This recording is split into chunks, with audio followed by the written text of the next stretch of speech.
Part 1. The Silent Discovery. Captain Zara Voss stood at the observation deck of the Sci-Fi Exploration vessel Nightfall, her violet eyes fixed on the blue-green world that hung before them like a jewel against the cosmic void. 800,000 years had passed since the last confirmed human transmission. Every xenoarchaeologist in the Galactic Survey Corps believed Earth was nothing more than a tomb world now. A dead planet stripped clean by time and cosmic forces. Captain Navigator Jorik Thane called from his station, his scaled fingers dancing across holographic controls.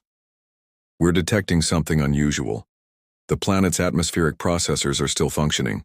Carbon dioxide levels are optimal. Oxygen content is perfect for most carbon-based life forms." Zara's brow furrowed. The Kethrin were a methodical species, descendants of an aquatic world where patience and observation were survival traits. "That's impossible, Jorik. No automated system could function for 8 millennia without maintenance." Science Officer Mira Kellix looked up from her sensor array, her silver hair catching the bridge's ambient light. "Captain, you need to see this." She gestured to the main view screen, which flickered to life, showing Earth's surface in stunning detail. "The cities, they're intact." The bridge fell silent. Below them, sprawling metropolises stretched across continents, glass towers gleaming in sunlight, transportation networks laid out in perfect geometric patterns, vast parks and green spaces maintained as if gardeners had tended them yesterday. There was no sign of decay, no evidence of the apocalyptic collapse that should have followed humanity's disappearance. "It's beautiful," whispered Jorik, his usually stoic demeanor cracking. "But where are they? Where are the humans?" Before anyone could answer, the communication array crackled to life. A voice emerged, not one voice but many, speaking in harmonic layers across multiple frequencies.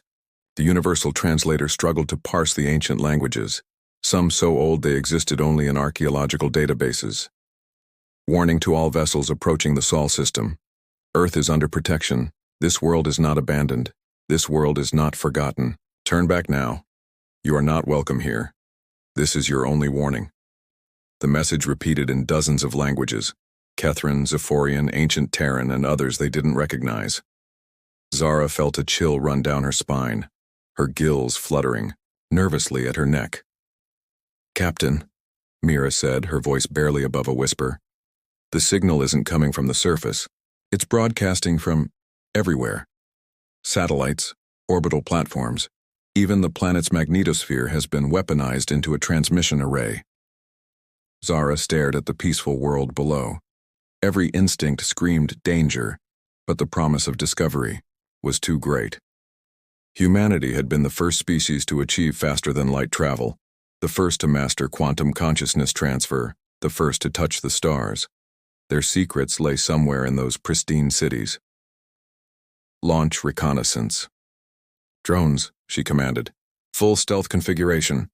We need to know what we're dealing with." As the sleek probes descended through Earth's atmosphere, Zara couldn't shake the feeling they were being watched.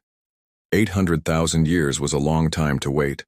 Long enough for guardians to grow patient. Long enough for protectors to grow deadly. The drones transmitted their first images. Empty streets that were somehow perfectly clean, traffic lights that still functioned without traffic, and in the distance, something that made Zara's blood freeze, movement in the shadows. Between buildings, something vast and mechanical, waiting with the patience of eternity. Earth wasn't dead, it was sleeping, and they had just disturbed its dreams. The Watchers awaken. The shuttle Whisperwind descended through Earth's atmosphere like a silver teardrop, its hull shimmering with adaptive camouflage. Captain Zara Voss gripped her command chair as turbulence shook the craft, not from atmospheric disturbance, but from her own nervous anticipation. Beside her, Engineer Dex Corvin checked his equipment. For the third time, his cybernetic implants glowing softly in the dim cabin light. "Landing zone confirmed," announced pilot Nix Rander from the cockpit, her voice steady despite the magnitude of their mission. Setting down 2 kilometers from what the archives call London, one of humanity's major population centers. The Shuttle touched ground in what had once been Hyde Park. Through the viewports, they could see towering spires of glass and steel rising into a perfectly clear sky. No smog, no pollution. The air itself seemed scrubbed clean by invisible hands. Atmospheric readings are perfect, Dex reported, his scanner humming quietly. Oxygen-nitrogen mix ideal for most species. Temperature optimal. It's like the planet. Has been climate-controlled for nearly 1 million years. Zara activated her personal shield generator, a precaution that felt both necessary and inadequate. Remember the mission parameters. We observe, we document, we don't touch anything unnecessarily. This world may be empty, but it's clearly not unguarded. They stepped onto Earth's surface. The grass beneath their feet was perfectly manicured, each blade the ideal height. Ancient oak trees stood in precise rows, their leaves rustling in a breeze that carried the scent of flowers that should have gone extinct millennia ago. "Captain," Nix whispered, pointing ahead. "The streetlights." As if responding to their presence, a line of luminous panels began activating along what had been a major thoroughfare. One by one, they flicked on in sequence, creating a pathway that led directly toward the city center. The invitation was unmistakable and deeply unsettling. "The infrastructure is responding to us," Dex said, his voice filled with scientific wonder and growing dread. "Motion sensors, proximity detectors, they're all still functional after 800,000 years. That's impossible by any known engineering standards." They followed the lighted path, their footsteps echoing strangely in the empty streets. Automated systems awakened around them like flowers blooming at dawn. Traffic signals cycled through their colors despite no vehicles.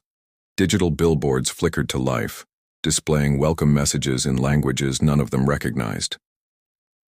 Public fountains began their ancient dance of water and light. "We're being tracked," Nix observed, her pilot's instincts sharp. She pointed to the sleek devices that emerged from building tops, surveillance drones the size of insects, watching them with unblinking optical sensors. Then they saw it. Rising from the Thames, water cascading from its crystalline hull, came something that defied comprehension. A sentinel drone the size of a building, its surface covered in geometric patterns that hurt to look at directly. It hovered silently, 30 meters above them, scanning them with beams of soft blue light. "Nobody, move," Zara commanded. But Dex was already reaching for his scanner, scientific curiosity overriding caution. The change was instantaneous. The Sentinel's gentle blue scanning beam shifted to angry red. A warning tone filled the air. Not heard, but felt, vibrating through their bones and organs. "Dex, stop!" Zara shouted, but it was too late. The engineer took one step forward, scanner extended toward the magnificent machine above. The Sentinel responded with surgical precision. A beam of pure energy, no thicker than a strand of hair, reached down and touched Dex Corvin. He didn't scream. He didn't have time. One moment he was there, eyes wide with wonder at humanity's incredible technology. The next moment there was only empty space and a small pile of ash scattered by the eternal breeze. The Sentinel's beam returned to blue. It continued its patient observation, as if nothing had happened. As if the destruction of a sentient being was merely a minor correction in the natural order. Nix and Zara stood frozen, hardly daring to breathe. Around them the city hummed with quiet life, systems maintaining themselves, machines tending to a world whose creators had transcended the need for physical form. "Message received," Zara whispered.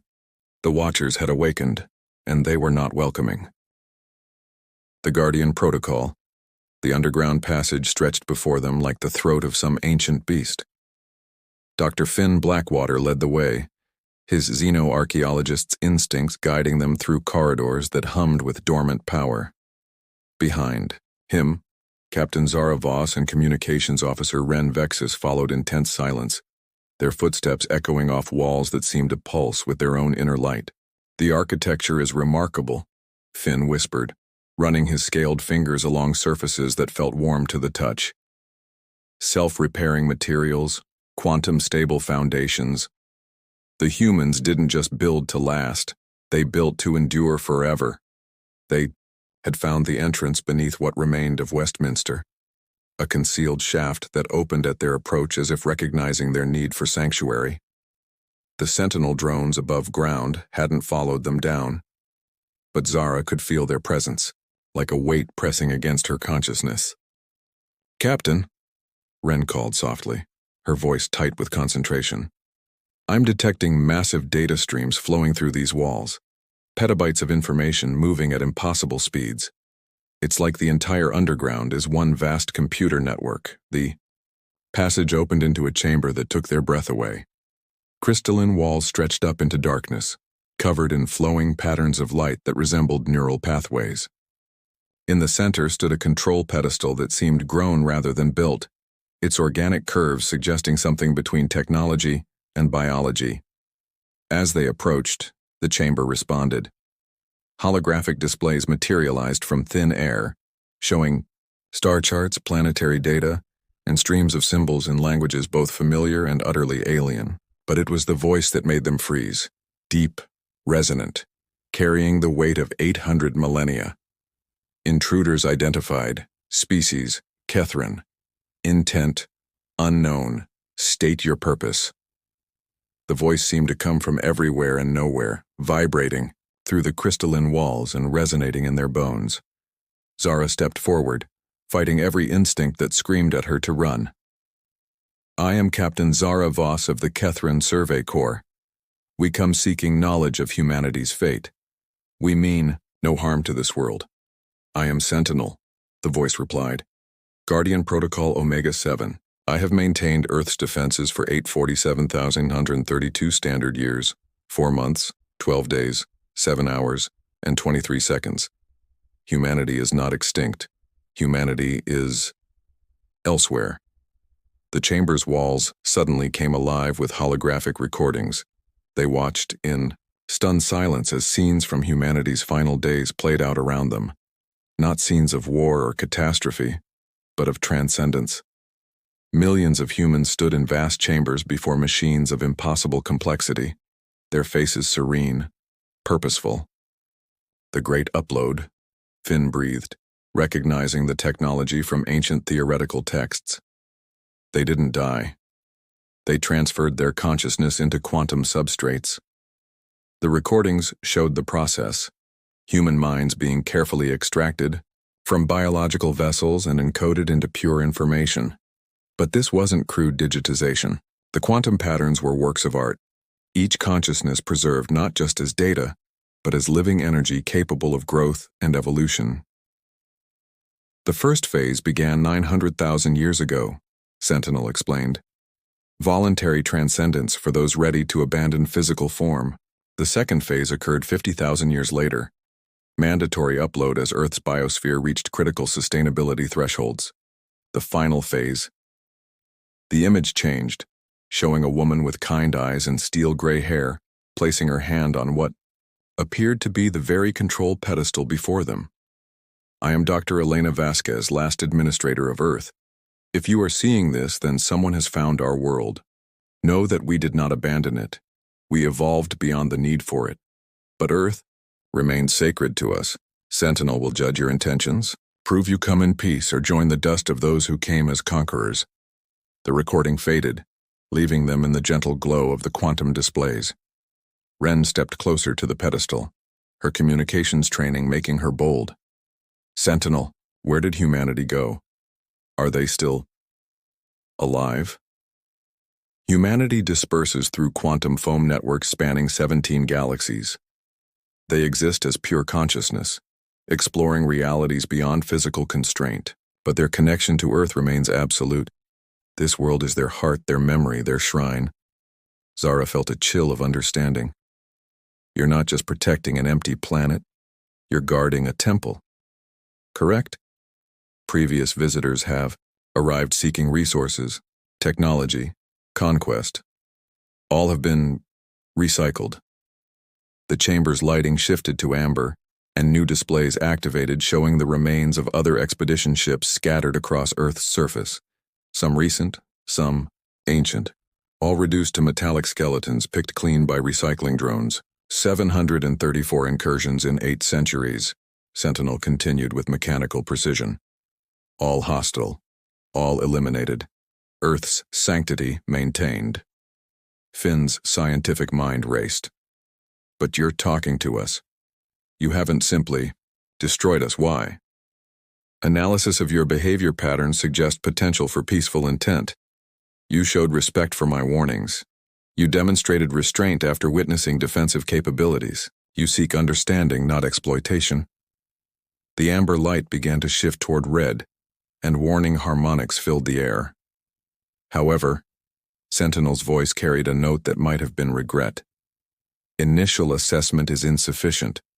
The Guardian protocol requires deeper evaluation. Somewhere in the distance they could hear massive machinery awakening, systems that had slumbered for decades rousing themselves for another test. Zara realized that their conversation wasn't a negotiation, it was an examination. And they were about to discover whether they would pass or join the scattered bones of Earth's previous visitors. The test of intent. The crystalline chamber transformed around them, reality bending as Sentinel's consciousness pressed against their minds. Captain Zara Voss felt the AI's presence like ice water flowing through her thoughts, examining memories, weighing intentions with surgical precision. The evaluation begins, Sentinel announced. 3 trials. 3 chances to prove your species' worthiness to walk upon sacred ground. The floor beneath them became translucent, revealing a holographic Earth spinning slowly below. Red markers pulsed across its surface, the locations where previous expeditions had been terminated. So many lights, so much death. First trial. The mirror of truth, Sentinel intoned. The chamber walls flickered, and suddenly Zara was standing in the command center of the Nightfall. But this wasn't a recording. It was a perfect simulation, complete with the weight of her captain's uniform and the familiar hum of Kethrin technology. Navigator Jorik and Science Officer Mira stood at their stations, looking exactly as they had hours ago. "Captain," Jorik said, his voice filled with excitement, "the drones have found something incredible. Vast storage facilities filled with human technology. Quantum computers, consciousness transfer matrices, faster than light engines, beyond anything in our databases." Zara felt a surge of desire, not her own but somehow generated by the simulation. The promise of such technology could advance Kethrin's civilization by millennia. Her people could colonize new galaxies, unlock the secrets of digital immortality, become gods among the stars. "We could take just a few items," Mira suggested, her silver eyes gleaming with scientific hunger. "Small things. Surely the humans wouldn't miss—" "No!" Zara's voice cut through the illusion like a blade. "This world is not ours to plunder. We are guests here, if we're welcome at all." The simulation shattered like glass. Sentinel's voice carried what might have been approval. Truth acknowledged. Previous expeditions failed this test within moments. Second trial. The weight of sacrifice. The scene changed. They were back on Earth's surface, but now Communications Officer Ren Vexus stood before them, her form flickering between solid and translucent. Around her, the city burned with quantum fire as orbital defense platforms rained destruction from above. "Captain," Ren gasped, her voice distorted by the simulation. "Sentinel offers a bargain. I can interface directly with the defense grid, shut it down from the inside. But the quantum feedback will destroy my consciousness permanently. Complete. Neural dissolution." The simulation pressed against Zara's mind, showing her the consequences of each choice. Accept Ren's sacrifice, and the Nightfall would escape with invaluable data about Earth's defenses. Other Kethrin expeditions could return, could study this world properly. But Ren would die, not just her body, but her very soul scattered across quantum dimensions. "There has to be another way," Zara said, her voice steady despite the horror of the choice. "There is not," Sentinel replied coldly. "Choose. Knowledge or conscience." Dr. Finn Blackwater stepped forward, his scaled features set with determination. "Then we choose conscience. No discovery is worth the deliberate sacrifice of a friend." The burning city faded. The quantum fire died. Ren's flickering form solidified and smiled before vanishing entirely. "Compassion acknowledged," Sentinel said, and now there was definitely something warmer in its mechanical voice. Previous expeditions chose knowledge. They sent their companions to die for data. Final trial, the vision of consequence. The chamber, filled with a new scene, not Earth but the Catherine homeworld of Aquatica. Vast cities floated beneath azure seas, their bioluminescent spires home to billions of Zara's people. But in this vision, the cities were different. Larger, more advanced, powered by stolen human technology. "This is what your species could become," Sentinel explained. "With Earth's secrets, the Catherine could dominate this galaxy. You could bring order to chaos, peace through superior force. You could save countless worlds from war and suffering." The vision showed Catherine ships stopping conflicts throughout the galaxy.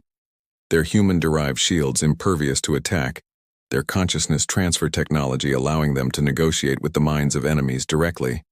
It was a future of unparalleled prosperity and peace. "All it requires," Sentinel continued, "is the violation of one small, empty world. Surely the greater good outweighs such concerns." Zara felt the weight of the decision crushing down on her. Billions of lives could be saved. Wars could be prevented. Her people could become the guardians of galactic civilization, all for the price of desecrating a tomb. "Show me the cost," she whispered. The vision shifted. She saw humanity's consciousness streams recoiling in pain as their sacred ground was violated. She witnessed the quantum networks that connected them, across 17 galaxies convulsing with anguish.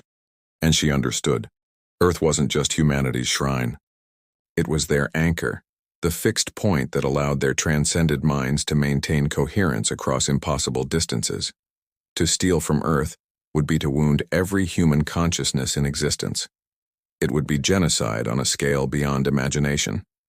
"No," Zara said firmly. "We won't be saviors built on the bones of another species' dreams. If we're to bring peace to the galaxy, we'll do it through our own merit." The vision collapsed. The chamber returned to its gentle, crystalline glow. For a long moment, Sentinel said nothing. Then alarms began blaring throughout the underground complex. Red lights flashed as massive systems activated above them. Through the quantum displays, they could see orbital platforms swiveling to target the nightfall. "Captain," came Jorik's panicked voice over their communication devices. "Earth's defense. Grid is powering up. They're going to fire." Sentinel's voice filled the chamber one final time. "All trials complete. Final judgment. Pending." The countdown began. 60 seconds until Earth's orbital weapons would reduce the nightfall to space. Dust. In the growing red light of the alarm systems, Zara realized that their greatest test wasn't behind them. It was happening right now. The Covenant of Stars 30 seconds. The orbital weapons locked onto the nightfall with mechanical precision, their charging hum audible through the quantum link communications. Captain Zara Voss stood in the crystalline chamber, her hands pressed against the warm surface of the control pedestal, feeling the weight of her crew's lives in her trembling fingers. "Sentinel," she called into the red-lit chamber.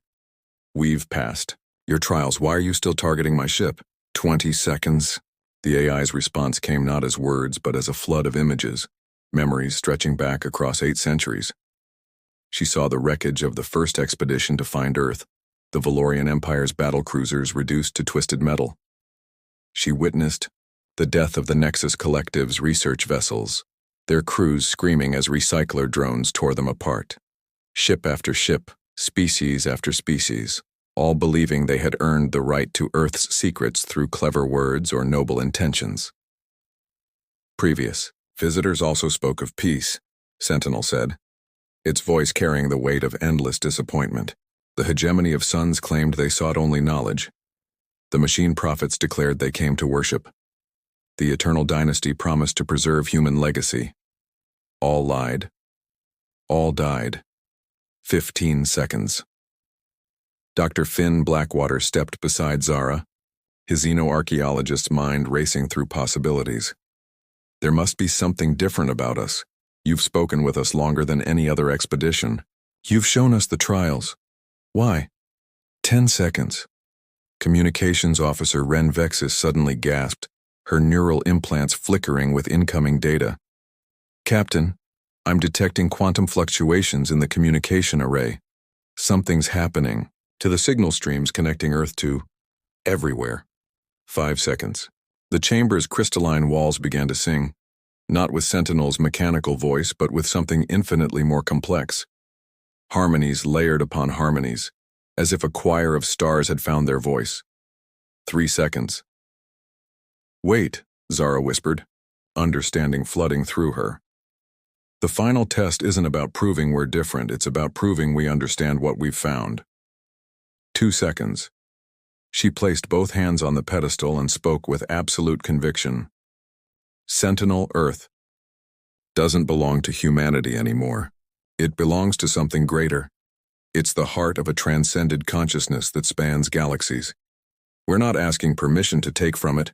We're asking to help protect it." 1 second. The weapons stopped charging. The red lights faded to amber, then to the gentle blue of deep ocean water. Sentinel's voice, when it came, carried something that hadn't been there before, not just approval but wonder. "In 847,932 years, no species has recognized Earth's true nature. You understand that you stand not on a planet, but within a living temple." The chamber walls came alive with new visions, not of Earth's past, but of its present. Through quantum streams, they glimpsed the vast network of human consciousness exploring realities beyond physical comprehension. Some wandered through dimensions where mathematics took living form. Others danced between stars, their thoughts shaping nebulae into art. A few had become shepherds of infant galaxies, nurturing new forms of life across cosmic epochs. "They haven't abandoned Earth," Ren whispered in awe. "They've made it the center of something beautiful." "The humans dream of home," Sentinel confirmed, "and their dreams keep this world alive. But they also dream of others, beings who might one day join them in transcendence or at least understand what they've become." Dr. Finn approached the pedestal with reverent care. "What do you need from us?" "Earth requires guardians who can walk between worlds, beings of flesh who can speak for the transcended to those still bound by matter. The Ghost Fleet cannot leave this system, but visitors like you can carry the message beyond." Zara felt the magnitude of what was being offered. "You want us to become ambassadors?" "More than that. Partners. The Kethrin have proven themselves worthy of trust. Sentinel Protocol authorizes the creation of the First Covenant, a partnership between Earth's guardians and those who would protect the sacred spaces of transcended civilizations." The chamber transformed one final time. The crystalline walls became transparent, revealing the true scope of Sentinel's domain. The entire planet was alive with quantum networks, every city a neuron in a vast mind that dreamed of distant stars. The Ghost Fleet wasn't just Earth's protector, it was the physical anchor for humanity's impossible journey through consciousness itself. "Accept the Covenant," Sentinel offered, "and your people become the first keepers of the transcended. You will guide other species to understanding, protect sacred worlds, and perhaps, when your time comes, choose whether to follow humanity's path beyond the physical realm." Captain Zara Voss looked at her companions. Finn with his endless curiosity, Ren with her gift for bridging minds across species and through the quantum link. She felt the presence of her crew aboard the Nightfall. All of them had been changed by what they'd witnessed. "We accept," she said simply. The chamber filled with light, not the harsh illumination of technology, but the warm glow of acceptance. Somewhere in the quantum foam that connected 17 galaxies, humanity's transcended consciousness felt the first new allies they had known in nearly 1,000,000 years. Above them, the Ghost Fleet stood down but remained vigilant. Earth's guardians now numbered not just machines, but living beings who had chosen to serve something greater than themselves. As the Nightfall prepared to depart, carrying news of the Covenant to the wider galaxy, Zara stood one last time in Earth's ancient streets. The Sentinel drones watched from rooftops, no longer threats but partners. The city hummed with quiet approval. Until we return, she whispered to the wind, and somewhere in the quantum depths of transcended space, 800 million human minds whispered back, "Welcome to the greater dream." The Catherine ship rose toward the stars, but for the first time in Earth's long vigil, it would return. The empty world was empty no longer. It had found new protectors, new friends, new hope. The Ghost Fleet slept, but it no longer slept alone.